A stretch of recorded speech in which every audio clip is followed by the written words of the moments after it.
Assalamu alaikum everyone. In this particular section, we are going to start database security. Right, so this is the first part of database security. First, we're going to discuss about the agenda. कि main हम इसमें देखेंगे कि database security होती क्या है, एक overview लेंगे और हमें डेटाबेस सिक्योरिटी की ज़रूरत क्यों पड़ती है. Will be seeing some concepts of database security, किस तरह की हमारे पास सिक्योरिटी प्रॉब्लम्स होती हैं. देन विल बी सीइंग कि हम किस तरह से अपनी सिक्योरिटी को कंट्रोल करते हैं. तो let's see some overview about it कि आज के वक्त में जब भी हम किसी डिवाइस की बात करें, आइदर वो हमारा मोबाइल फ़ोन हो या वो हमारा पर्सनल कंप्यूटर हो या कोई हमारा व्हीकल हो जो हम यूज़ कर रहे हैं, तो वहाँ हर जगह हमें सिक्योरिटी चाहिए.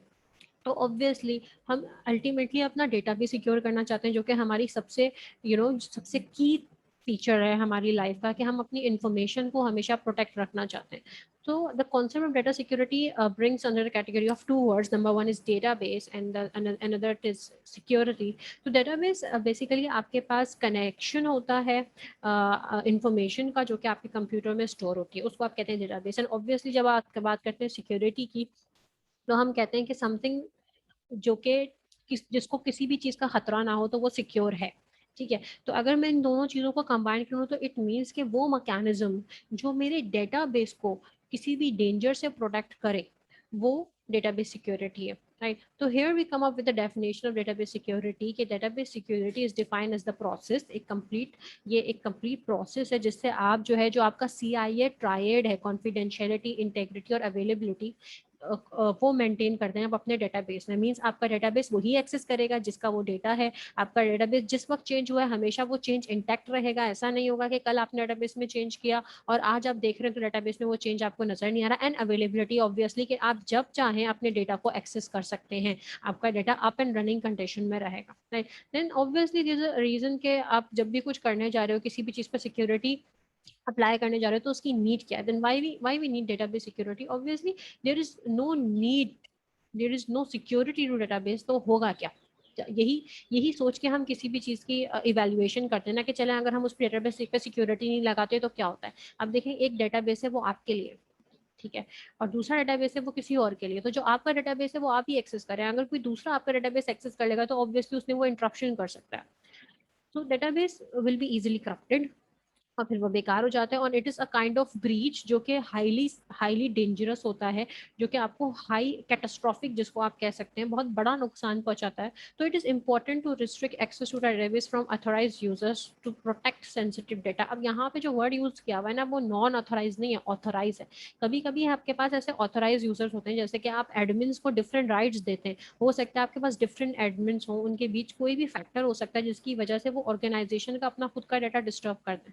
राइट, तो आप एडमिन्स को भी सेलेक्टिवली राइट्स देते हैं, ताकि वो अपने डेटा को, जिसके वो जिम्मेदार हैं, उसी को देख सकें और उसी को एक्सेस कर सकें, और दूसरा डेटा वही लोग एक्सेस कर सकें जिनके वो जिम्मेदार हैं. क्योंकि वो लोग जिनका डेटा उस वक्त उनकी ज़रूरत में नहीं है और वो कोई और यूज़ कर रहा है, और वो एक्सेस करके उसको किसी भी तरह का नुकसान पहुंचाते हैं, तो obviously this is a kind of security breach. तो हाँ, हमें बहुत ज़रूरत पड़ती है जब हम ऑर्गेनाइजेशन में काम कर रहे हैं और डिफरेंट लोगों के पास डिफरेंट तरह के राइट्स हैं, तो वहाँ हमें ये ज़रूरत भी पड़ती है कि कभी कभी हमें एडमिन्स के भी राइट्स डिफ्रेंशिएट करने के लिए ज़रूरत पड़ती है, कि आप जो डेटाबेस एक पर्टिकुलर एडमिन यूज़ कर रहा है, वो कोई दूसरा पर्टिकुलर एडमिन एक्सेस ना करे. ऑब्वियसली इसके बहुत सारे रीजंस हो सकते हैं. In fact professional jealousy is always a factor, जिसमें हो सकता है एक एडमिन किसी दूसरे एडमिन के अंडर जो डेटाबेस आ रहा है उसको नुकसान पहुंचा दें. तो ऐसा नहीं है कि एक ऑर्गेनाइजेशन में 5 एडमिन हैं तो पांचों के पांचों हर डेटाबेस को एक्सेस कर सकेंगे. राइट, तो यहाँ बहुत ज़रूरत पड़ती है आपको डेटाबेस की, क्योंकि जैसे कि हमने क्रिप्टोग्राफी में देखा था कि हमेशा से ह्यूमन का नेचर रहा है कि वो बातचीत करना चाहता है, बट सिलेक्टिवली करना चाहता है. राइट, तो बिल्कुल उसी तरह आपका डेटा भी है. there are three main concepts, three main aspects of data, which is कि आपके डेटा में confidentiality हो, integrity हो and availability हो. Right? These are the three main aspects. Number one is confidentiality, number two is integrity, and number three is availability. As far as confidentiality is concerned, I think you know very well कि जब आप confidentiality या secrecy की बात करते हैं, it means कि आप अपने डेटा को unauthorized यूजर से बचा रहे हैं, उन यूजर से बचा रहे हैं जिनका वो डेटा नहीं है. And it ensures that users are allowed to do the things they are trying to do ठीक है, जो वो करना चाह रहे हैं वो करें, बट वो यूजर्स करें जो ऑथराइज हैं। एंड इनक्रिप्शन ऑब्वियसली एक ऐसी टेक्निक है जो कि आपके डेटा को इनकोड कर देती है, आपका डेटा जो है वो नजर नहीं आता इन सच अ वे कि जो सिर्फ ऑथराइज यूजर्स होते हैं सिर्फ वही उसको रीड कर सकते हैं। अगर कोई अनऑथराइज पार्टी आपके डाटा को रीड भी कर ले तो वो उसको अंडरस्टैंड नहीं कर सकती। Right, next is integrity. We have as far as integrity is concern, वो ये है कि आपका डेटा को आप ऑथराइज यूजर से प्रोटेक्ट करें। कैसे? कि आप ये इंश्योरिटी प्रोवाइड करें कि जो यूजर करना चाह रहा है वो करेक्ट है। ठीक है ना, एक एम्प्लॉई है वो सिर्फ और सिर्फ अपनी ही इंफॉर्मेशन को मॉडिफाई कर सके, किसी दूसरे की इंफॉर्मेशन को मॉडिफाई ना कर सके। ठीक है, और आज जो अपनी इंफॉर्मेशन वो मॉडिफाई करता है कल वो इंटैक्ट रहे। ऐसा ना हो कि आज जो उसने कल चेंजेस किए हैं कल वो गायब हो जाए किसी वजह से, या वो कहीं और लॉग हो रहे हैं। राइट, डेटाबेस सिंगल होना चाहिए, सिंक्रोनाइज होना चाहिए। Then we come up with availability कि आपका डेटाबेस हर वक्त अप एंड रनिंग रहे। ऐसा ना हो कि आपका जो डाउन टाइम है वो आपने प्लान ना किया और किसी भी वक्त आपका डेटाबेस डाउन हो जाए। ऑब्वियसली जरूरी नहीं है 24 घंटे आपका सिस्टम अवेलेबल रहे, मगर उन 24 घंटों में से जिस टाइम आपका जो डाउन टाइम है जिसमें अनअवेलेबिलिटी होती है वो आप प्रॉपर कम्युनिकेट करें। ठीक है, ताकि ये पता चल सके कि कहीं कोई रिस्क तो नहीं है। हो सकता है आपकी साइट हैंग ना हो, किसी ने डिनाइल ऑफ सर्विस अटैक कर दिया हो, प्रॉपर वो उसमें रिक्वेस्ट जो हो वो लेजिटिमेट रिक्वेस्ट ना हो। ठीक है, so you need to restrict the amount of storage space given to each user in the database. अगर आप किसी यूजर्स को इनफाइनाइट स्पेस दे देंगे तो हो सकता है कि वो खुद ही इतनी जगह ले ले जो कि गार्बेज डेटा अपना इनपुट कर दे, वो पूरी की पूरी जगह पे छा जाए और किसी दूसरे को स्पेस ही ना दे।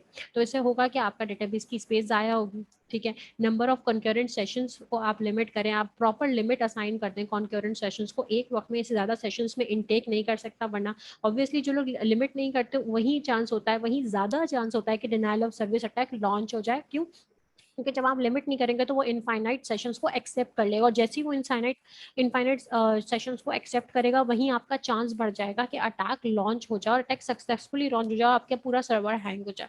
Right, another very important aspect is कि आप पीरियोडिक इंटरवल्स पे अपना बैकअप करें, because you can not ignore a catastrophic loss which is के कोई नेचुरल डिजास्टर आ जाए, अर्थक्वेक आ जाए, सम काइंड ऑफ किसी तरह का कोई ऐसा नेचुरल डिजास्टर आ जाए जिसकी वजह से आपका पूरा की पूरी साइट जल जाए, आग लग जाए। ठीक है, तो इस वजह से आपका अपना पूरा लोड आप इस काबिल हो कि कहीं दूसरे सर्वर पे ट्रांसफर कर सकें, और वो लोड आप तभी दूसरे सर्वर पे ट्रांसफर कर सकते हैं जब आपका प्रॉपर बैकअप स्टोर्ड हो, ताकि आप रिकवर कर जाएं। ठीक है, so this brings me to the end of this discussion, which are the three main concepts of database security in this overview. Right, so in the next video we'll be talking about the other security problems with database. So for now, thank you so much. Allah Hafiz.